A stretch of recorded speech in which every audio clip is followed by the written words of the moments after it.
अनीता अपने बेटे की मृत्यु के बाद अपने पोती के साथ शहर में आके रहने लगती है।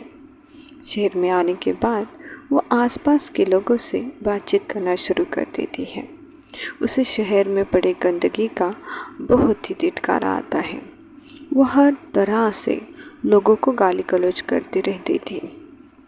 फिर एक दिन जब वो कचरा देखती है तो अपने पड़ोसन के घर जाकर उसे मजाक के साथ उसका अपमान करती है। अरे शहर में तो इतना कचरा भरा पड़ा है, पता नहीं आप लोग कैसे रह पाते हैं। हमारे गांव में तो हरियाली हरियाली। दादी जी, अगर आप इतना बोलती हैं, लेकिन गांव से अच्छा तो शहर है। तभी तो शहर आकर लोग रहते हैं इतने आराम से।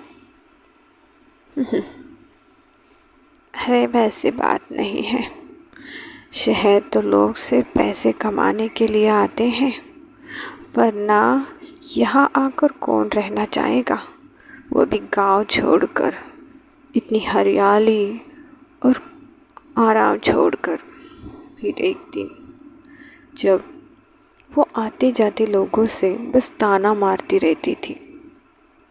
फिर एक दिन ये बातें सुनकर लोग उसे तरस जाते हैं, उसे छुटकारा पाने की कोशिश करते हैं। फिर एक दिन जब वो ऐसी बात करती है, अरे आप लोगों को कोई अक्ल वक्ल है या नहीं, इतना सारा कचरा भरा पड़ा है रास्ते पर, इसे साफ करना भी आता है या नहीं आप लोगों को। तभी ये बातें सुनकर एक आदमी बोलता है, अरे दादी जी, अगर आप इतना बोलती हो तो आप ही क्यों नहीं बताती कि क्या करना चाहिए हम लोगों को, ताकि रास्ते पर कचरा ना फैले। अरे हाँ, मेरे पास बहुत से तजुर्बे हैं। गांव में मैं ये आजमाती थी।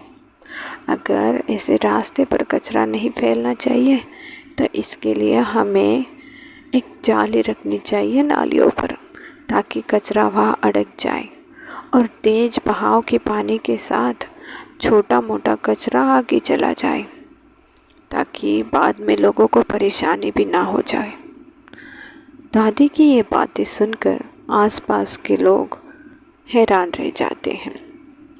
फिर इसी तरह लोग उसे पसंद भी करते हैं। फिर एक दिन जो अपने पड़ोसन के साथ बात करती हैं, तभी वहाँ पर एक लड़का आता है। अरे दादी जी, देखो ना, उस लड़के से कितना खून बह रहा है। हमें तो जल्दी से जल्दी उसे डॉक्टर के पास ले जाना चाहिए, वरना पता नहीं क्या हो जाएगा। तभी अनीता बोलती है, अरे रुको, उसे डॉक्टर के पास नहीं ले जाना चाहिए, मैं जाके आती हूँ अभी, तुम रुको यहाँ पे। फिर वो अपने घर में जाती है और उसके पास गांव से लाई हुई दवाई रहती है। वो उसे जल्दी से लेकर उस लड़के के पास जाती है। तब तक उस लड़के की माँ भी वहाँ पहुँच जाती है। अरे आप लोग ये क्या कर रहे हैं, मेरे बेटे को इतनी चोट लगी है और आप उसे ये क्या लगा रहे हैं। आप लोगों ने तो उसे डॉक्टर के पास ले जाना चाहिए, मगर आप ही कि यहाँ देखकर तमाशा देख रहे हैं। चलो जाने दो, मैं ही उसे डॉक्टर के पास ले जाती हूँ। पड़ोसी धर्म भी कोई नाम की चीज़ होती है भला। ऐसे आप लोग हमारा तमाशा बना कर रख रहे हैं, मुझे आप लोगों से ये उम्मीद नहीं थी। अरे लेकिन मैं तो उसे ये दवाई लगा रही थी ताकि खून जल्दी से रुक जाए, फिर डॉक्टर के पास जाएंगे ना। फिर वो उसे डॉक्टर के पास लेके जाती है। फिर डॉक्टर भी वही कहते हैं कि अच्छा हुआ आपने इसे एक मलहम लगाया, उसकी वजह से वो खून रुक गया। डॉक्टर की ये बातें सुनकर लड़की की माँ शर्मिंदा हो जाती है। फिर आगे चलकर लोग अनीता को थोड़ा बहुत पसंद करने लगते हैं। फिर एक दिन जब अनीता अपने पड़ोसन श्वेता के यहाँ जाती है, तो मुझसे वो कुछ परेशान से दिखाई देती है। अरे क्या बात है, तुम इतनी परेशान क्यों लग रही हो। अरे दादी क्या बताऊँ, परेशानी की तो बात है, मेरा बेटा बहुत ही निकम्मा है। अरे ऐसा निकम्मा क्यों बोल रही है? अगर उससे कुछ गलती हुई होगी तो उससे बात कर, उसे पूछ उसे क्या परेशानी है। ऐसे ताना मारोगी तो वो तुम्हारी एक बात भी नहीं सुनेगा, फिर कहेगी कि मेरा बेटा हाथ से निकल गया। उससे प्यार से बात करोगी तो वो तुम्हें कुछ बताएगा, अपनी परेशानी बताएगा। आपने ऐसी बात करी है जिसे मेरे से अच्छा तो आप ही उसे जानती हैं। माँ हूँ मैं उसकी, मुझे पता है वो कैसा है। आजकल तो वो एक भी काम नहीं करता, बस अपनी मनमानी करता फिरता है, हर वक्त उस कान में सुनते रहता है। मैं तो तंग आ गई हूँ उससे, और आप मुझे पोकट की सलाह मत दीजिए। परेशानी तो कुछ कम नहीं कर सकती आप हमारी। अरे मैं तो तुझे सलाह देने आ रही थी और तू है कि मुझे ही बातें सुना रही है।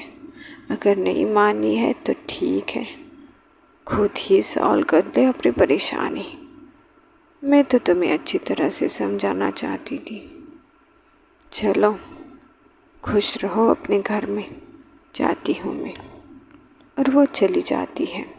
तभी अरे आ गया तुम्हारा बेटा। बेटा अंदर आता है। अरे क्या बात है बेटा, तुम अपनी माँ की एक भी बात नहीं मानते? कोई परेशानी है क्या? अरे ये तुम्हारे हाथ में क्या है? अरे दादी जी ये तो स्पीकर है। अच्छा तुझे गाने सुनने का बहुत शौक है लगता है। अच्छी बात है, लेकिन घर के कामों में भी तो ध्यान देना थोड़ा सा, अपनी माँ की भी मदद करना। वो अकेले कितना परेशान होगी, तुम ही घर के बड़े बेटे हो। अरे दादी जी आप ठीक कह रही हैं। देखो बेटा, मैं भले ही कड़वा बोलती हूँ, लेकिन मेरी ऐसी कोई भी इच्छा नहीं होती कि दूसरों का भला ना हो। मैं हमेशा लोगों का भला करना चाहती हूँ, लोगों को समझाना चाहती हूँ, लेकिन मेरी बात आप लोगों को बुरी लगती है।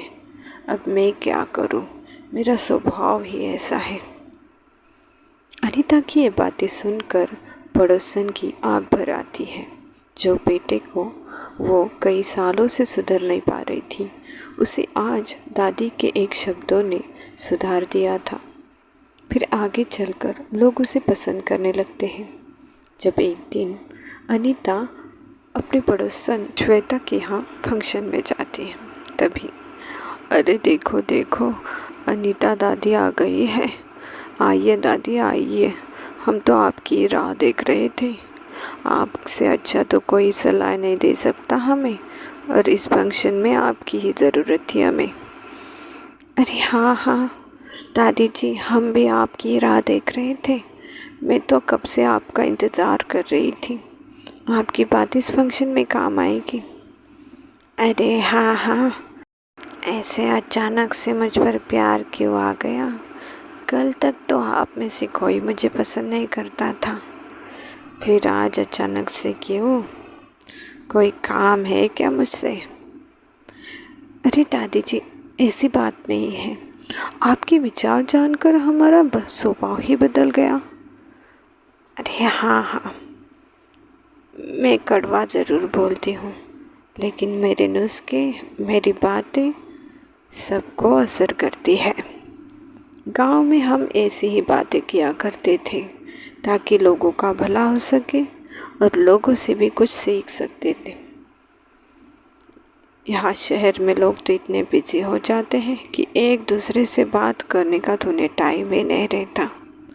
दादी की ये बातें सुनकर पड़ोसन खुश हो जाते हैं और फिर वो एक दूसरे के साथ रहने लगते हैं।